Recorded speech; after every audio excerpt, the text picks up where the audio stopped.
Hello students, everybody, I think you are okay. Today we are going to proceed with our lesson, what is known as geography. Topic is space dynamic or climatology, Form 5 and Form 6, and a sponsor of Association of Computer Expert and Educational Development. So today, just we are going to proceed with our topic on the issue of temperature inversion and budget. So I think on the previous lesson we have discussed about what? We have discussed about what is temperature inversion. We have discussed about the types of temperature inversion. So today we are going to look about causes of temperature inversion, but also we shall start with the issue of atmospheric heat budget. Are we together?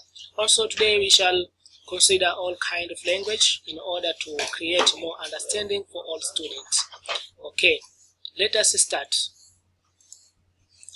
So here, what is the specific objective of the lesson? So specific objective of the lesson today, we shall look about what is the end of the lesson. Students should be able, first of all, to define atmospheric heat budget. So, or heat transfer. So today we shall look about atmospheric heat budget. Yani tutaangalia namna gani atmosphere inapofanya heat budget au inaweka balance ya ile joto ambalo linafikia katika anga.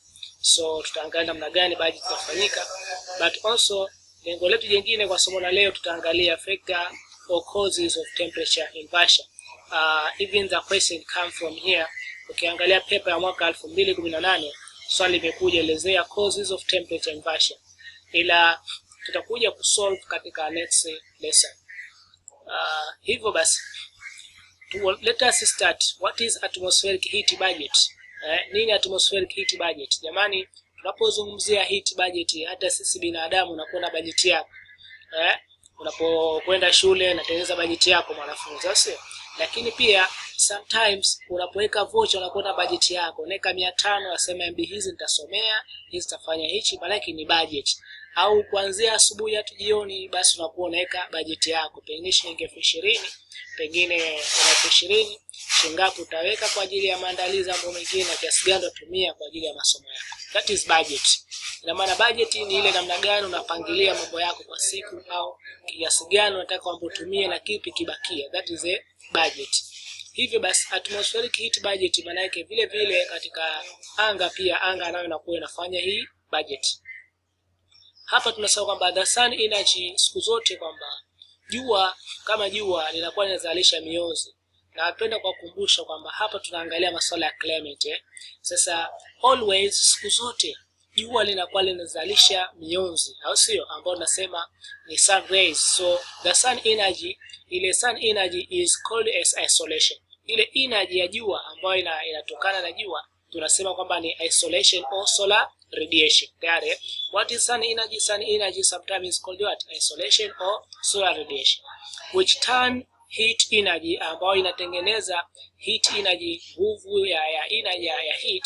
It is a earth surface ambayo sasa inakuja kuleta mionzi katika uso wa ardhi. Tayari, total amount of solar radiation realized from the sun is, hivyo basi jua linapoanza kuwaka always linazalisha solar radiation kiasi au sun energy kutoka pale inakuwa ni 100%, inakuwa ni 100%, ambayo inakuwa ni moto mkali sana huo.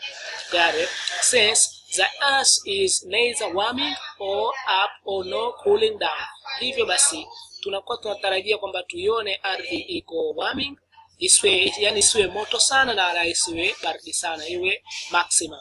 Tayari, there must be a balance. Hivyo sasa ili kuhakikisha kwamba tunakuwa au katika atmosphere tupo katika hali ya warm kidogo na cool kidogo, basi tunasema ni lazima pawepo na hiyo balance between incoming radiation, kati ya mionzi inayokuja, and outcoming terrestrial radiation, na ile mionzi ambayo itakuwa inarudishwa katika anga. Tayari, sasa nadhani tumepata concept what is atmospheric heat budget. Maana tunazungumzia namna gani budget inatengenezwa. Tumegundua hapa kwamba kiasi cha mionzi ambayo inazalishwa au solar radiation energy 100%.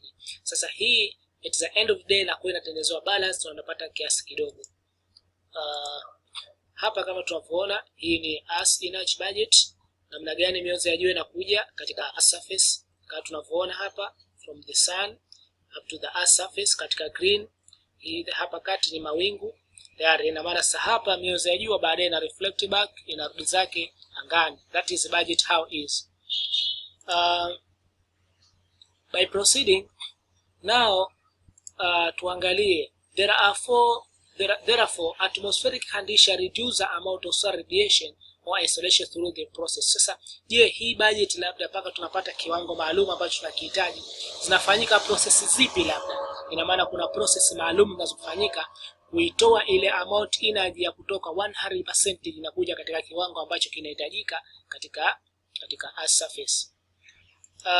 Jambo la kwanza, process ya kwanza inayofanyika katika ile 100% inapokuja katika inayozalishwa na jua katika heat budget, kama tunavyoona hapa katika heat budget ambapo ni hapa tulipozungumzia awali. Sasa hapa kutoka katika 100 tayari kuja katika ile balance ambayo inatakiwa katika atmosphere.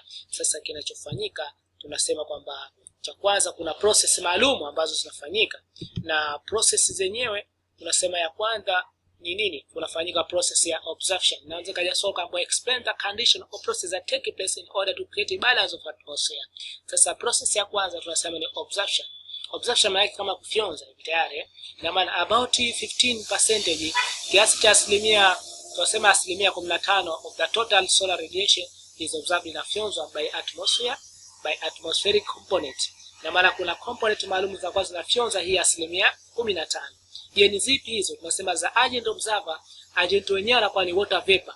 Tayari tutakuja kusoma baadaye what is water vapor. Tayari na maana water vapor ile ambayo katika atmosphere inakuwa inafyonza ile mionzi, lakini dust particle, kuna chembe fulani za dust particle ambazo ziko katika atmosphere, lakini pamoja na cloud, hao ni agent observation, wanafyonza kiasi cha asilimia 15 kutoka katika 100.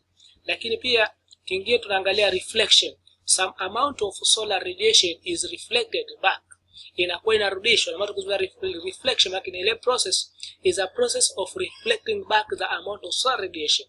Ni kile kitendo cha kurudisha ile mionzi ya jua ambayo inafanya nini, inakuja katika surface. Radiation is reflected back into the atmosphere, inakuwa inarejeshwa juu katika atmosphere by cloud and dusty particle and the ground.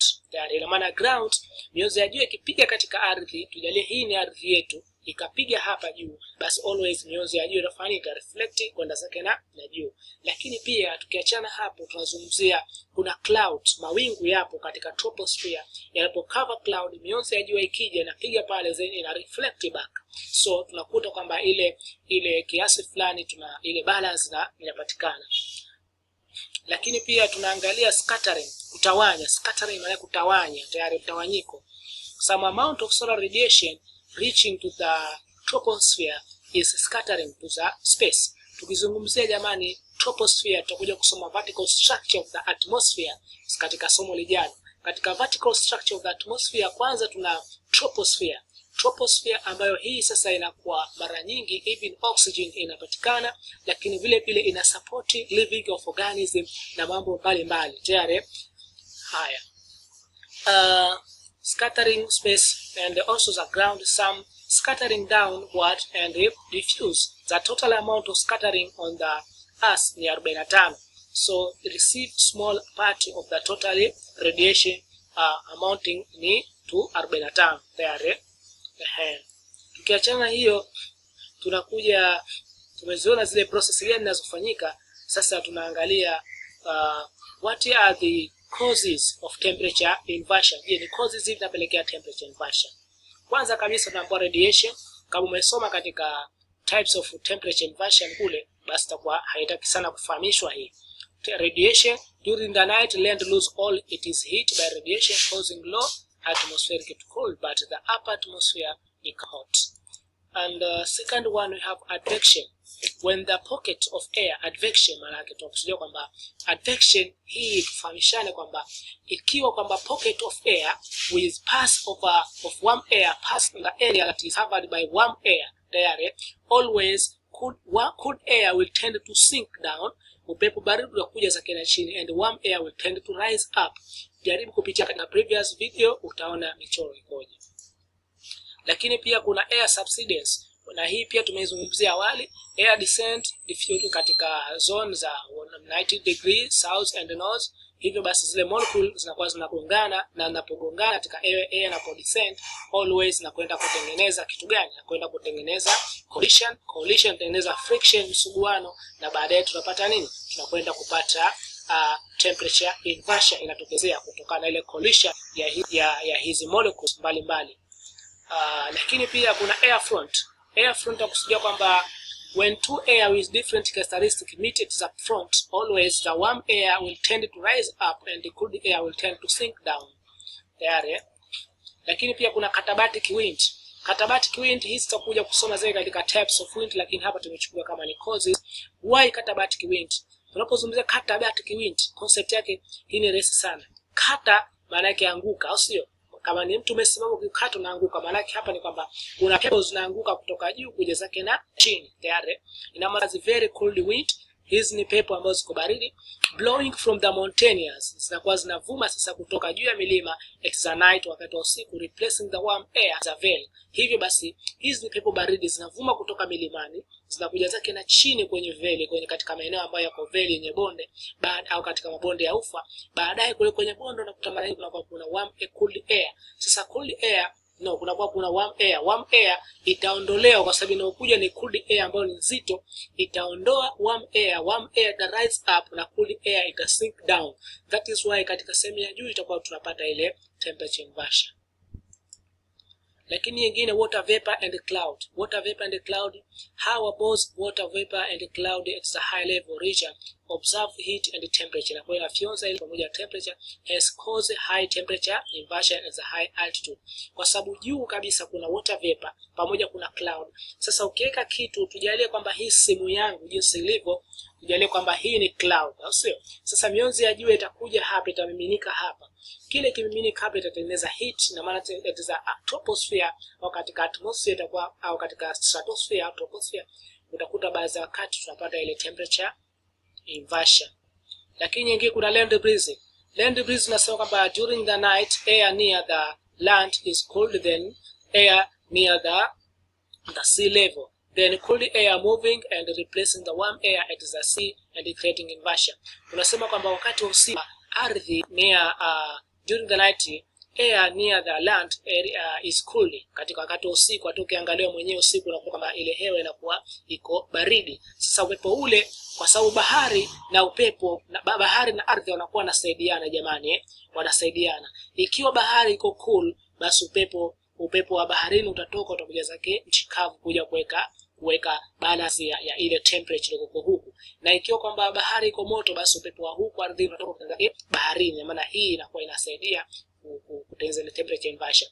Hivyo sasa ikiwa wakati wa usiku upepo utamove kutoka katika nyanda za nchi kavu kwenda baharini, always within the ocean, always kule kutakuwa kuna warm air, kuna cold air, kuna warm air. Warm air will tend to rise up, itakwenda zake na juu, and the cold air it tend to sink down. There, ina maana that is land breeze. Ina maana land breeze is a process whereby cold wind move from the land to the sea. So here just we consider that the land breeze during the night inakuwa inachukua upepo ambao uko baridi kutoka nchi kavu kwenda zake baharini. Ukifika kule sasa upepo ule utalazimika kuweza kuiondoa ile warm air na ku rise up na ile cold air ku sink down. Up to here, that is our end of our lesson today. So by concluding here, the question is elezea 6 causes of temperature inversion, halafu submit kupitia namba yangu ya WhatsApp au email. Thank you for listening this class. Don't miss the next class. Are we together? So the summary is, today we discussed about what is temperature in atmospheric heat budget, and the process of atmospheric heat budget. Tukasema kuna absorption, kuna scattering and others, lakini tumeangalia causes of temperature inversion. Thank you very much. Don't miss the next lesson. Bye bye.